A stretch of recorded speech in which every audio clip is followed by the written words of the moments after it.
So anything that happens to us in our life has certain reason behind it. Somebody tells, I'm lucky to get such friends. I'm lucky to get such parents. Is it your choice? Was it your choice? Huh? Did you choose your parents? Did you ask God to make him as your father and her as your mother? We never have such choices. So what has to be done will happen. And it is destiny, means everything is predestined, as the people say. It is the truth. And more or less it depends upon the actions, more or less it depends upon the thoughts and your actions. What you sow, so shall you reap. So, ignoring the discourse of the subject, let me come back to our topic, the ideal form of living. So, when you decided, your parents decided to teach you, you decided to read so as to make you a person, a worthy person. It was a good idea, it was a good decision. But at least you need to see what is education. Anything that can make us better. So is it the only form of education that you are being imparted with every day in your school? Is it the only form of education? It is equally important to know that there are still three more kinds of education. Institutions, academic institutions are not taking the responsibility to teach the students with the goodness of Dharma Siksha, Dharma ki Siksha. Unless you know about your dharma, your duty, you won't be able to differentiate between good and bad.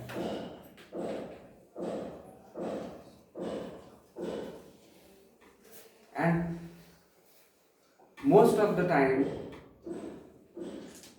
the crimes happen not because the criminal wanted it to happen.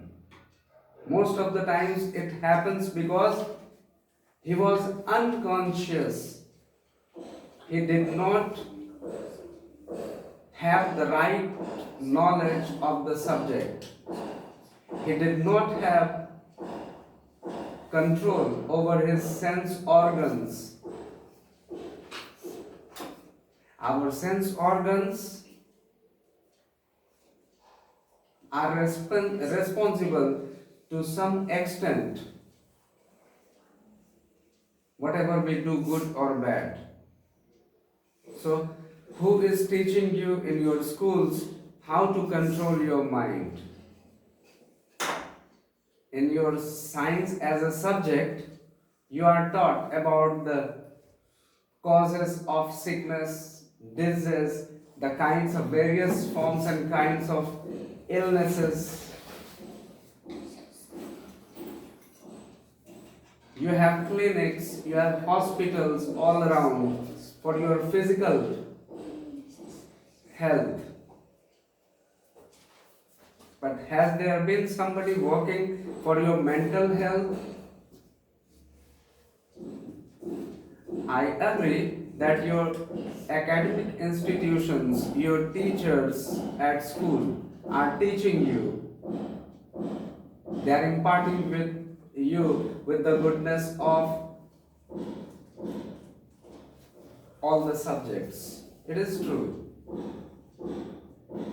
But what if the student leads? He has the mastery in his subject. Subjects like English, some are experts in English, some are experts in mathematics, science, and other subjects. Mastery over any subject doesn't mean that you become a really successful man or woman. Subject knowledge can teach you how you can fulfill your requirements. But the most important aspect of education still remains ignored, because science cannot give you lessons on manners and mannerfulness. Science never explains you what are virtues, what are your duties, what is good, what is bad. Even the language I am making use of is a good means of communication. It can be helpful in the means as a means of communication. This language is helpful. This is also a subject. Speaking English, knowing English necessarily doesn't mean that I know how to live the best form of life.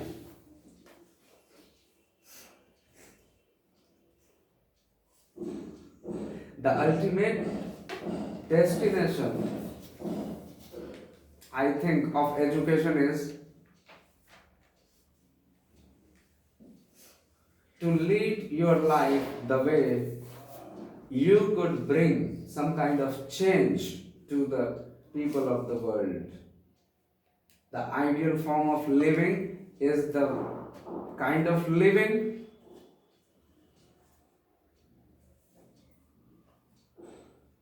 which brings change in the life of millions and billions of people across the world. So, read well, write well, do everything well, but don't ignore your mental health. Your mental health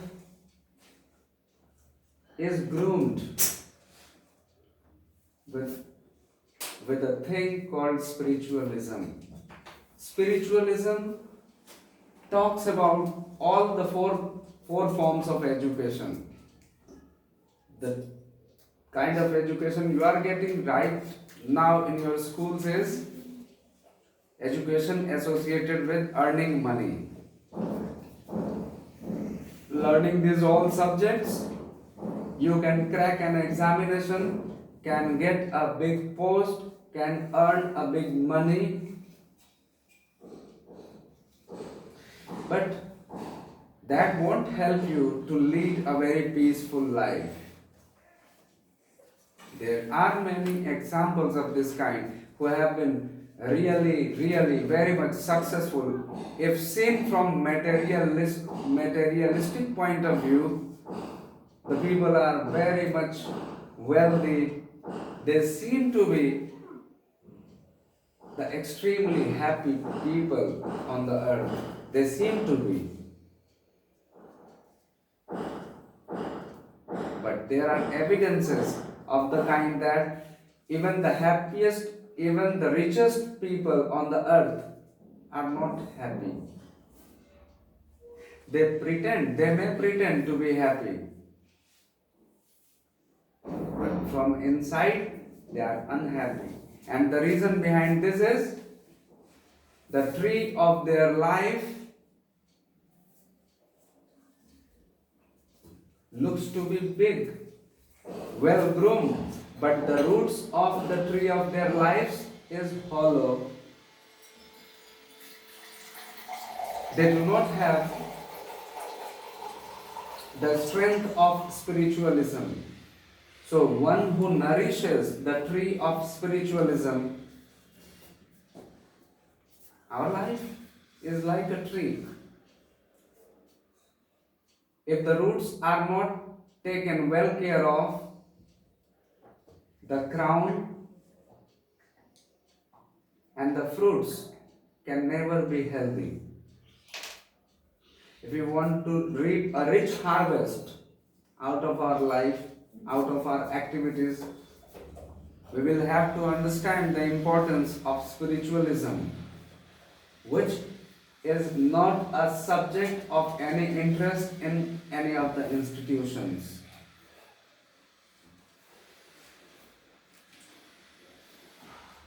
All are busy reading, writing and teaching.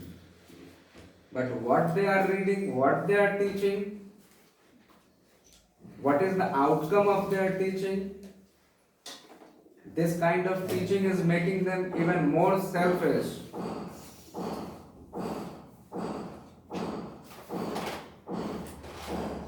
Educated people are doing funny things in the society. So-called educated people are selling good cars.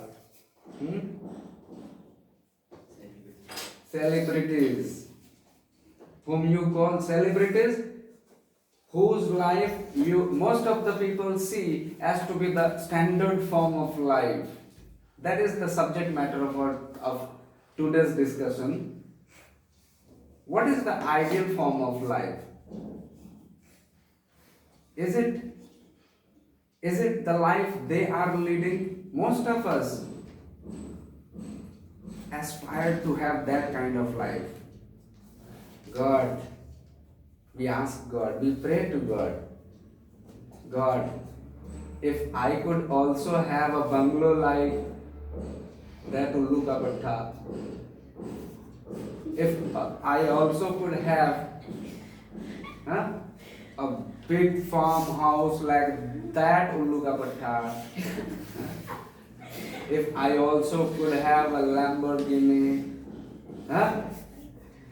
if also I could have this brand, that brand, if people also could have aspired, means if they also have given me the same level of importance when I visited somewhere, that seems to be, that is a kind of mirage that looks nice, but when you go closer, you'll come to know that they are befooling the innocent public, they are spoiling the future of our country. Children are the building blocks. They should be well groomed in the institutions. Besides the carelessness of the other institutions, these celebrities and the so-called big people are even spoiling the students of our country, even in a better way. They are spoiling the students in a very better way. They are offering good car. They are, means, when they are supposed to be successful people. Suppose you call somebody a successful person. Naturally the audience will, means the public, normal public will imitate what he does. It is considered right. What he doesn't, it is considered inferior.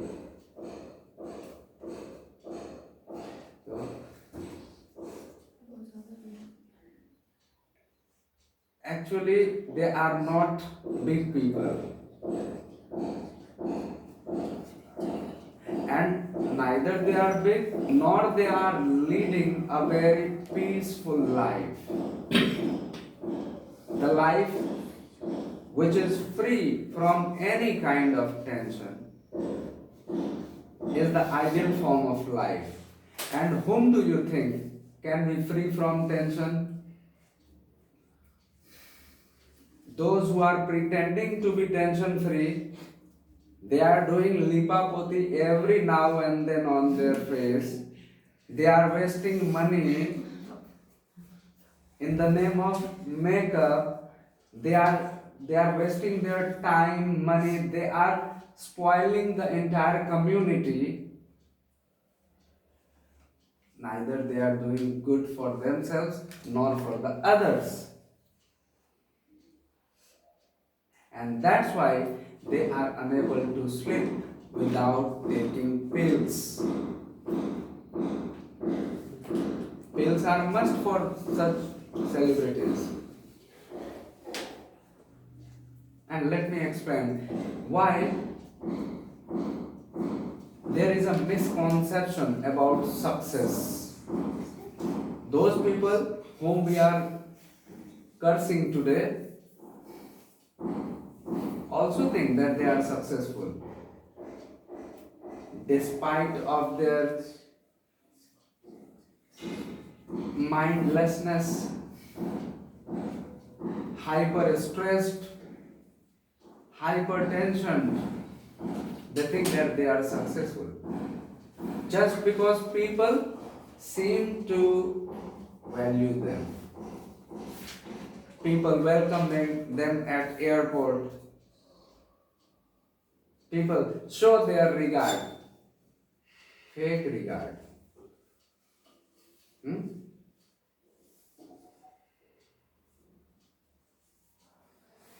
So that cannot be called the ideal form of life just because they are leading a luxury life.